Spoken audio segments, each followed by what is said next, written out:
Hello, podheads, and welcome back to another episode of Over My Dead Pod. I'm back, and I'm Holly Lamoureux. This is Kate Carter. And I'm Kylie Colwell. And today is my case. It's been forever, and I'm so excited. The case I have for you today may be the oldest case that we've ever done, and possibly a case that you've never heard about. Being that it's an old case, as you might have guessed, it's not easy to find reliable information about this case. One, because it's old, and two, because it has become somewhat embellished with hints of myths and folklore along the way.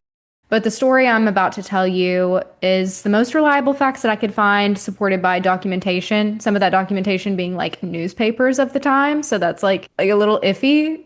But the story at its root needs no dark embellishments. In the early 1870s, yeah, a small homestead on the Kansas prairie offered a warm meal, a place to rest, and unknown to travelers, a death trap. This is the story of the Bender family, the seemingly ordinary settlers whose roadside inn became the center of one of the most disturbing murder cases in American frontier history.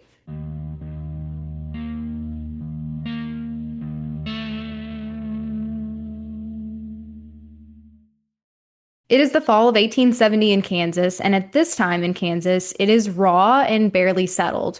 We're talking like wagon trails on an open prairie, like I said, Little House on the Prairie type shit. At this time, the Homestead Act was enacted in 1862 to be exact, and it was signed into law by President Lincoln. A short history lesson here, but I promise it's kind of pivotal to the story. It was designed to encourage people to move out west, to settle lands and build new communities. The states like Kansas, Nebraska, Colorado, and the Dakotas needed population, and the U.S. wanted it to be settled by small farms, families, and new towns. The person would receive 160 acres of free land from the U.S. government. Can you even imagine receiving free land? But there was a catch because you also had to improve the land for 5 years to get the deed to the land. After that time, you would then own it. And it was because of this act that the Bender family could afford to move out west in 1870. A family that otherwise had no clear origin, little money, and hardly any documented past. John Bender, the father, filed a claim for the 160 acres along the Osage Mission Trail in Montgomery County in a town called Cherryville. It is John, the father, Elvira, the mother, John Jr., and Kate. The family was right along the Osage Trail, and this trail was like the route that everyone was using to get out west, so it's one of the busiest routes for travelers. They had started building their cabin, which went up pretty fast because it was one room with a dirt floor and thick canvas curtains, like acting as a wall. In the back, the family made their living quarters for themselves, and in the front, they converted into like a small inn and general store for travelers on the trail. They offered meals and a place to rest along the busy frontier route. Now, don't think that this is like a big, like Best Western inn. This is really, really small. I don't even know how they fit all of these businesses into one building. If you can, look up a little picture of the place. It's very small. They say it's a grocery store, but really, I think more of what it was like a place to stop and get food, grain for your horses, like water, the essentials. And it was less of an inn and more of a place that you could just like sleep in if you paid. So we're talking a prehistoric Airbnb situation here. John Bender Sr. was either born in Germany or the Netherlands around 1810 or 1815. John spoke little to no English, only German.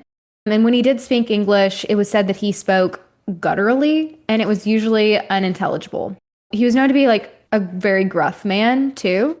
And Elvira Bender was not much better. She was known to be cold and sharp, and she was rumored to have practiced witchcraft in the town she lived in before.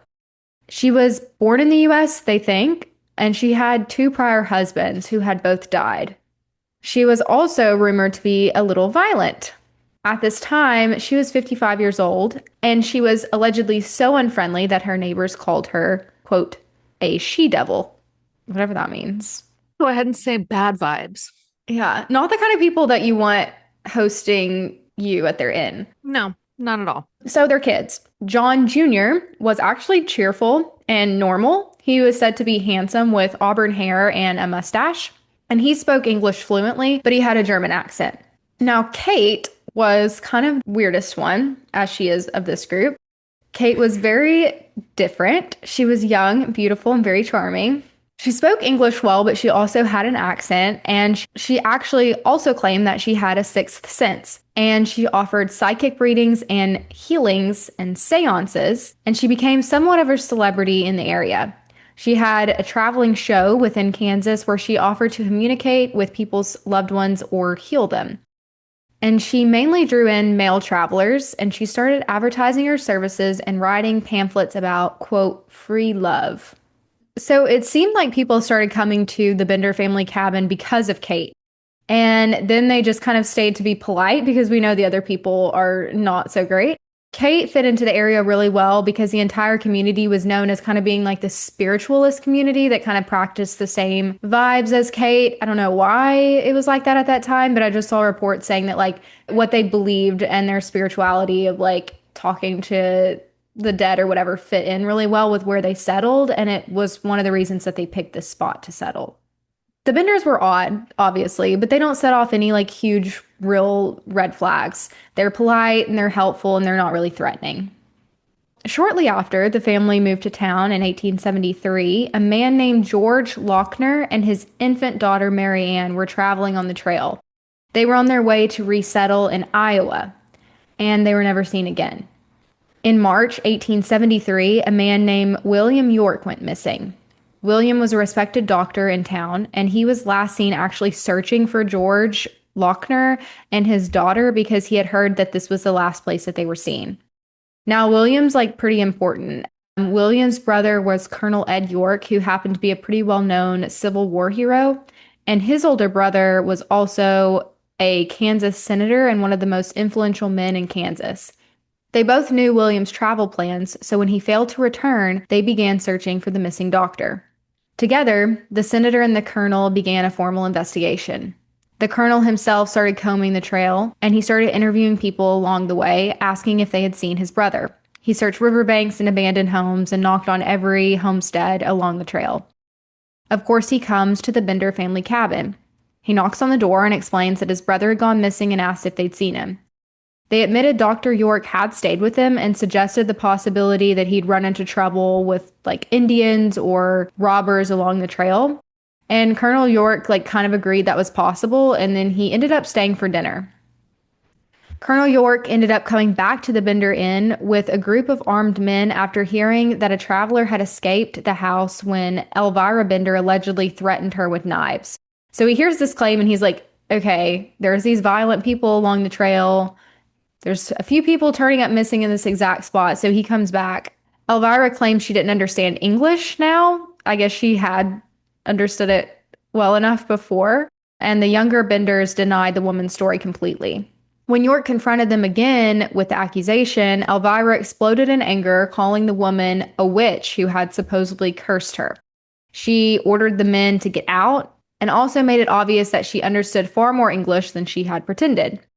As York prepared to leave, Kate told them to come back by himself the following Friday, promising that her spiritual gifts could help him locate his missing brother. So York's men were certain that the Benders were involved and wanted to hang them all immediately, but York refused, insisting that they needed real proof first. Around this period, nearby towns began pointing fingers at the Osage community for the growing number of missing people. So there's like all these other like little towns around this that are like, okay, no, all these people are going missing and they're all going missing in y'all's town. So other cities start pointing fingers and saying, okay, it's you guys. Like someone here is killing these people. Something's happening around here. Township gets together and organizes a public meeting at the Harmony Grove schoolhouse. And about 75 residents show up, including Colonel York and likely both John Bender and his son. The group reviewed the disappearances, William York's among them, and they decided they would seek a warrant allowing them to search every property between Big Hill Creek and Drum Creek. Although York had already developed serious concerns about the Bender family during his earlier visit, no one had kept an eye on them. And as a result, it went unnoticed for several days that the entire family had already slipped away. Early settlers on the Osage Trail disappeared all the time. Kansas was barely a state. Most of the region was unpoliced, wild, and unmapped. Homesteads were miles apart and people were robbed that traveled on this trail. There were outlaws and thieves, and it was the perfect place to rob someone. They were carrying their whole livelihoods out there with them to settle the West, and there was not another homestead in sight. So people would get lost, they got stuck with no help, they got sick, died of exposure, etc. And bodies weren't always found. Sometimes were buried by strangers or scavenged by animals. So you get the point. It's not odd for people to disappear along the trail, but what was odd was for a ton of disappearances without a trace to be clustered around this one general area. Honestly, I'm surprised that we're having meetings, we're getting warrants, we're puzzling the pieces together in the 1870s. It is very strange, isn't it? We don't do that now. So after a couple days, people living close to the Benders find that the Benders' horses are just like wandering around on the loose and unfed. They also noticed that the Benders had not been home in a few days. There was no smoke from the chimney, and their cabin and inn had been oddly quiet. Neighbors noticed that the Benders' wagon was also missing. The neighbors reported this to the township trustee, but like I said, like due to the weather, several days lapsed in between the investigation and basically when the Benders got to flee. So the township gets back together and a few men go back to the Bender home and they force open the door and they find that the kitchen table is still set, the curtains are still hanging, and a chair is positioned in front of Kate's usual reading spot. But they also notice that there is a foul smell lingering in the home. And they find a trap door under a bed, and it was nailed shut. The men pry open the door and they are hit with this foul smell with like physical force. The cellar is completely soaked in blood. It was like a layer of paint on the dirt floor of the cabin. They start digging under the cellar, but they find no bodies. So they determined that the smell was all from the blood that had soaked into the soil. They then get together and I guess lift the house off the foundation to search under the house for bodies. A bunch of people get together and literally lift this house up, is what it sounded like to me. Have you seen those videos of the Amish like moving a whole barn? They just get like a couple hundred Amish Yeah, people. that's true. Yeah. No, I have not. A bunch of husky men, they pick up this house off the foundation and they search under the house for bodies, but they find nothing, which is surprising because the smell was apparently so bad and they couldn't find anything except the blood. That just tells you how bad the cellar was. So they start searching the surrounding property. Behind the house was a small orchard of apple trees, and the orchard was freshly plowed. And this is where they find the first body, the body of William York. Then another body, then another, then another, then another. They kept digging until midnight, until they had found 10 bodies. Oh my Lord. The next morning, they find another 8. Oh my God. One body was found in a well, along with several body parts. All of the people were killed in the same way. Skull crushed with a hammer or a mallet, and the throat was slit, then buried face down in a shallow grave. Additionally, newspapers reported that they were all, quote, indecently mutilated, and they were all in different stages of decomposition. There was also the body of a young girl who was found with no injuries that would have caused her death. This led to the speculation that she was buried alive. We know that one of the victims was with his infant daughter. It didn't say infant. What I read said young girl. There's another podcast that I listened to about this that said it was the infant daughter, but I couldn't find like anything that actually said that other than this other podcast. Being buried alive is far worse than getting hit in the head with a hammer. Yeah. Yeah. Knock me out. It became obvious that the Benders were a family of brutal serial killers. Reports from a Kansas newspaper claimed that tensions were so high after the bodies were discovered that an associate, so like a friend of the Bender family named Brockman, who happened to be present, was seized in the crowd. They hoisted him up by a beam inside the inn until he lost consciousness, brought him back, questioned him, and then repeated the process. After the third time, the mob let him go, and he reportedly stumbled away looking dazed, like someone drunk or not in his right mind.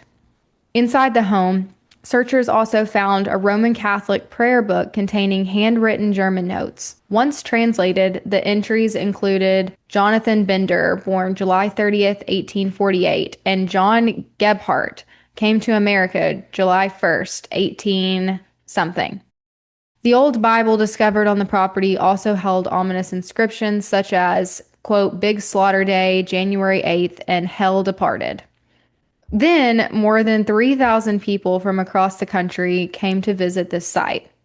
It's probably no surprise that newspapers began publishing sensationalized versions of this story, claiming that there were 20 to 30 victims, describing horror chambers in the home. And there were even false confessions by drifters given and unverified sightings of people in the family. The whole state of Kansas was in chaos. Rewards were posted for the capture of the Bender family. State Senator Alexander York offered $1,000 as a reward for the family's arrest. Then, May 17th, Kansas Governor Thomas Osborne offered another $2,000 as a reward for the apprehension of all 4 of the Bender family. And in true Old West fashion, townspeople started hunting this family. Let's talk about what we know about the Benders. After more than 150 years, here's what modern historians can kind of agree on, and it's pretty creepy. The Benders were actually not even a family. There was no documentation or definite proof of their relationship to one another or where they were born has ever been found. Kate and John were not siblings. Elvira and John were not married. It's possible that they were like common law married at this point, but they weren't like married. Kate may have been Elvira's daughter, but it was not confirmed. But John was definitely not Elvira's son. But they were all one of the earliest organized serial killer groups in U.S. history. They're just a group of people. We don't know how they found each other or why they got together, just to kill for no apparent reason. Some people actually believe that John Jr. and Kate, the siblings, may have been not really siblings. The fake siblings might have been married. Some records seem to suggest that the 4 began living in Decatur, Illinois together before they lived here. And it was rumored that Elvira had murdered several men, 2 at least being her former husbands. We also know how they killed their victims. Like I said, that they were all killed with a blow to the head, and then we know that they slit their throat. And we know that they had more victims. They were killing long before people started to get suspicious. It is believed that as many as 21 people were killed by the Benders in total. In the early days, there was obviously little forensic technology, but now some have estimated that the body count could be up to 21 discovered at the Bender family farm. May 1871, a body of a man named Jones was discovered in Drum Creek with a cut throat and crushed skull. The owner of Drum Creek was suspected, but no action was taken. This is one of the victims that wasn't found at the farm that people think could have been a victim of the Bender family. February 1872, the bodies of 2 young men were found with the same injuries. Then we know Greg Longker and his infant daughter in 1872, and then Dr. York. By 1873, reports of missing people who had passed through the area had become so common that travelers began to avoid the trail. So we know that they hit their victims over the head and then slit their throats, but we also know like how they set that up. The Benders had developed a routine for attacking the guests who stayed at their small inn. According to these accounts, travelers were invited to sit in a specific chair at the dining table, one positioned directly over a trap door leading down to a cellar. With the guests seated and facing away from a hanging curtain, Kate would engage them in conversation. So she's like talking to them about like her spiritual things. Like she's doing a reading. Like she's positioned them, set them down. There's like the white canvas sheet behind them, and under them is like a trap door. While the guest was seated and facing away from the hanging curtain, Kate would engage them in conversation, and while she distracted the visitor, either John Bender or his son would slip out from behind the curtain and deliver a hammer blow right to the side of the guest's head. One of the women would then slit the victim's throat to finish the job. The body would be dropped into the cellar through the trap door, stripped, and later buried somewhere on the farm, often in the orchard. Some victims carried money or valuables, but others did not, leading investigators to believe that the killings were not always financially motivated. Sometimes the Benders simply enjoyed the violence. Several accounts from people who narrowly escaped seem to support this theory. One traveler named William claimed that he became suspicious after noticing stains on the canvas near the table and refused to sit where Kate insisted. When she threatened him with a knife, he fled immediately. A priest, Father Paul, later recounted that he noticed one of the Benders' men concealing a large hammer, prompting him to make an excuse to leave. However, he only shared his story after the family's crimes were exposed, raising doubts about its reliability. The Benders also reportedly sold stolen goods like horses, clothes, saddles, and other belongings, and they would pretend that these items came from guests who had failed to pay their bill. On another occasion, a woman named Miss Fitz said that she sensed movement behind the hanging cloth during dinner. When Kate barked an order towards the curtain, Fitz panicked and ran before anything could happen. So we have all these people who like narrowly escaped death, and they come forward like afterwards. So we don't know if these accounts are legit or not, but that's what people are saying. Once word spread that the family had escaped, vigilante groups formed all over the region, and each group claimed a different ending to the Bender story. One said they caught the entire family and shot them all except Kate and buried them alive. Another insisted they lynched all four and dumped their bodies into the river. A third claimed a shootout on the open prairie that ended with the Benders being buried in an unmarked grave. Despite all the stories, no one has ever collected a reward, and it has never been verified that the Benders have ever been caught. In the end, the Benders vanished as suddenly as their victims had, and while the country moved forward, the case never truly closed. More than 150 years later, the family that turned a prairie into a killing grounds remains one of the greatest unsolved stories of the American frontier. And that is the Bender family murderers. Okay, I have a theory. You know, they're into all the spirituality, the supernatural, the readings. I think they're like ghosts, evil demons. They're not real. They disappeared, We're also in the 1800s. or they're ghosts. Logical explanation? No, they're ghosts, Kylie said. If you look up Elvira, we weren't alive, I don't think, for it, or maybe way too young. But there's Elvira the movie. Yeah, Oh, I know you've seen it because you look like her, Kylie, but that's so fucking rude. no, it's not. She's pretty. She's got big old boobs. The hair, though. Yeah, well, you have black hair. She's a popular Halloween costume. Yes. I just didn't know where she came from Does anyone know? because she's probably a ghost. Mm-hmm. Yeah. Very strange. I think the weirdest part for me is like, how did these people just find each other, get together and be like, let's just kill people? And you know that they were killing people before they got together too, because you don't just get together and be like, hey guys, I have an idea. Unless you're like a cult, I guess. But then also to decide to become a killing group and then, hey, we're gonna role play as a family while we do it. Right. Creep. Yeah. That's weird Totally status. Like you can't kiss your brother in public because everyone thinks he's your brother, but really he might be like your husband. And how old are these kids at the time? John Bender was 25 years old. And I think the sister was younger, 23. Weird story. You love your old ones. I know I do. I even read somewhere that this might be like the oldest group of serial killers or serial killers that they know of. So, That's a lot of bodies. and it's like they were in various stages of decomposition, so they weren't finding like full bodies too. Yeah, there's probably a lot more. Yeah, and with their forensics that they had back then, I don't know, they're surprising me. But I do think that there's probably more, and probably way more than they know about before they got together as a little family unit. I mean, we can't even be sure on their names, right? Right. They definitely think that wasn't their real names, but we don't know what that is because I think that at least the mother and at least the father, John Sr., was definitely an immigrant. His name is not John Yeah, Bender. Bender. They all spoke with German accents. So that was just also a time in history where like there was just so many immigrants. Because we are all immigrants. That's right. Yes. Anywho's, jump into overtime. Let's go to overtime. Well, our girl is back. After like, what if I've been gone for like 3 weeks? I think so, right? Because Did you miss me? we skipped a week and then we did 2 episodes. Yeah. Yeah. Mm-hmm. More importantly, we want to hear about your honeymoon. It was amazing. Okay, I'll go, like, I won't bore you, but I'll go day by day. So, Hour by hour. first, we went to New York, which I'd never been to New York, and we kind of made our layovers so that we would have a little bit more. It wasn't just a layover. Wait. You've never been to New York? Mm-mm. Kylie and I were both surprised by that. I know. I've never been to New York. You're definitely a New York girl. I've been to the New York air. I flew out of Newark once in my That life, doesn't and I could see New York, and I was like, if I could just walk over there. Yeah, so we made our layovers so that we would have a little bit of time in each place.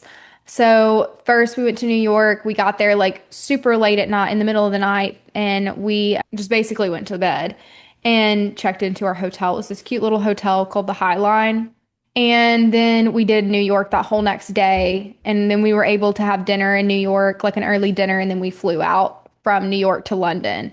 And we had a red eye to London. And when we got to London, actually, it was like nighttime there. It was already dark. So we only had like a night in London. So we went to eat. We did the London Eye and just kind of like walked around. And then from London, we went to Iceland. Iceland was beautiful, amazing, all the things. It was just like honestly felt like another planet. Yeah. Yeah, If it looks like a different planet. Yeah, the geography is just so different than anything that I've seen before. The black sand beaches were so cool, and you could just stand up high and see so many different things. Like you could look out and see like a beach, then you could see a waterfall, just like turning a circle. It was amazing. But yeah, I recommend if you go to Iceland, get a four-wheel drive vehicle because there's going to be a lot of like terrain that you want to go on. That Did is you have did you have that? no, Okay.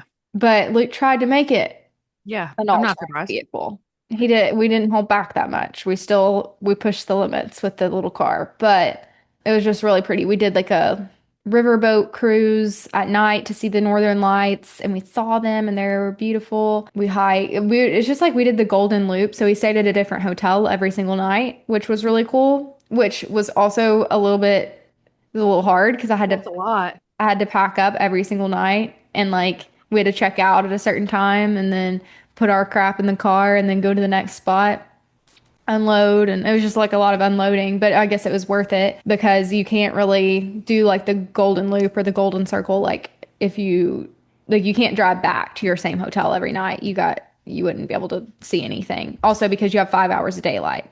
Did it snow while you were there? It snowed right before we got there, so there was snow on the ground, but it didn't snow while we were there. Also, the high mountains, like more towards the north, were very like very Arctic. Like you could go on glacier tours or like ice cave tours. It was very much still icy.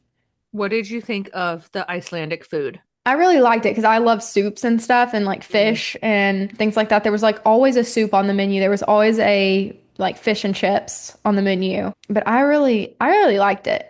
Did I liked you it a lot. do any of the lagoons, the spas? We did the Blue Lagoon. Did you put your hair in it? I did. Okay. Is it Did crunchy?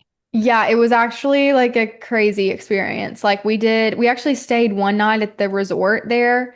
Oh, So we did a massage and it was like an in-water massage in the Blue Lagoon. that's a little no-no for me. I'm That's a gonna little tell odd. you, it was amazing, but they put they put your ass on a slab that's Yeah. like raised this much out of the water. So the water's like down here and it's barely touching you. Like it's on your body, but not really. And they like are rubbing you with this like sea salt like scrub before they give you a massage. And I promise you, I was sitting out of the water like shaking. Like I was Yeah. sitting there shaking. The Arctic wind was like making my eyeballs like water. And I'm sitting there like, please put me down in the water. Please put me in the water. The lady could tell I was miserable, so we kind of ended my massage rather early, but it was amazing, but it was very freaking cold. Was it amazing? That personally sounds like Yeah. my hell. I mean, they put me on a little floaty and then they massaged me and that was fine because I was in the water, but you start off by like laying on this massage table and it's like half in, half out of the water. So you're like halfway dying Yeah, of I'm a pass on that one. cold. Yeah. I don't like massages to begin with. I'm not just to let you know, I'm not a massage. No, I'm a facial girl. I'm not a massage girl. I don't want to be touched. None of that. So that just sounds you combine that and water together. No. Oh, And I will love a massage. I think I did. I always tell because people will be like, "Oh, you don't like massages?" I'm like, I think I did one too many sports therapy massages as a kid growing up because of injury. Oh, you got that's why. I didn't. I didn't. I didn't. I promise you, I didn't. Like they do deep tissue massages, like in sports therapy and stuff like that, and they're got like you bruise from them. So I think that's just like scarred me. Oh my gosh, I had the worst massage, but also the best massage in my life one time no, it was in Fayetteville. They popped a blood vessel in my leg and I had like a welt this big on the back of my kneecap because I mean that lady beat me up. Let me tell you, like she literally got on top of the table and she was like straddling me. She was beating the shit out of me. She's just stepping on you. Yeah. Um, yeah, I'm gonna go with no. I think I would like that. That would turn Yeah. Kylie on though, Yeah. for sure. Just do a little right into the back. Headlock. Yeah. Yeah. Yeah. Choking you out while giving you a massage. Yeah. Wonderful. Comment below if you like a massage or you don't like a massage. Yeah, we're gonna put a poll on our story. Just Or if you're a freak. Yeah, we're not including happy ending massages. Regular No. massages only. Oh, yeah. Oh, I think last time I told the podcasters that your house might be flooding. Let's update them that it hasn't flooded, but she might have had somebody living in their house while she was gone. Yeah. Sketchy things have been happening. Or Yeah. ghost. Or ghosts. It's Elvira. Kylie's always, or ghosts. Yeah, it's Elvira coming back. She knew I was going to write this about her. Yeah.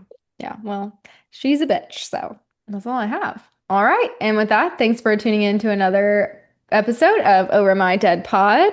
We will see you next time with another case. If you liked this case and this podcast and these people, please like and subscribe and give us a 5-star review. That's all we want. No 4, 3, no, nothing other than 5. We'll see you next week. Bye. Bye. Bye.